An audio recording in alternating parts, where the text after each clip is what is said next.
Drone আতঙ্কে তোলপাড় পশ্চিমবঙ্গ। যুদ্ধের ছায়া কি তবে ভারতেও? বিশ্বজুড়ে যখন যুদ্ধ পরিস্থিতি ক্রমশ উত্তপ্ত, ঠিক সেই সময়ই পশ্চিমবঙ্গে দুই প্রান্তে ঘটে গেল রহস্যময় ঘটনা। আজ উদ্ধার হয়েছে দুটি অজ্ঞাত পরিচয়ের ড্রোন, একটি পশ্চিম মেদিনীপুরের দাঁতন এলাকা থেকে এবং অন্যটি দক্ষিণ 24 পরগনার বকখালির সমুদ্র সৈকত থেকে। ঘটনাকে ঘিরে ইতিমধ্যে চাঞ্চল্য ছড়িয়েছে স্থানীয়দের মধ্যে। প্রশ্ন উঠেছে, এই ড্রোনগুলি কি শুধুই নজরদারির জন্য, নাকি পিছনে লুকিয়ে রয়েছে আরও বড় কোনো ষড়যন্ত্র? স্থানীয় সূত্রে জানা গিয়েছে, দাঁতনের একটি চাষ জমি এলাকা থেকে প্রথম ড্রোনটি দেখতে পান গ্রামবাসীরা।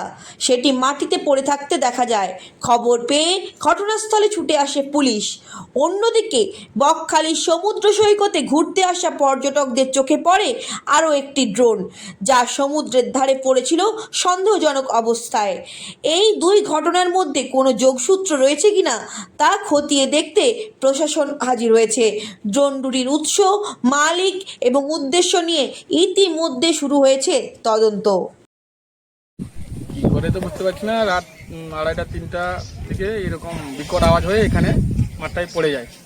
তারপরে এখানে কাছাকাছি বাড়ির যে লোক ছিল উনি খবর দিতে আমরা পাশাপাশি সাইড থেকে ছুটে এসে যখন দেখি এইভাবে একটা ক্যামেরার মতো ধরনের মতো পড়ে আছে। তারপর আমরা প্রশাসনকে খবর দিই, প্রশাসন এসে এটাকে রেস্কিউ করে রেখেছে। তারপর কোম্পানি বা যেখানকার জিনিসটা তারা এসে এটাকে নিয়ে যাবে। আপনার নাম? তপন ঝাপটা।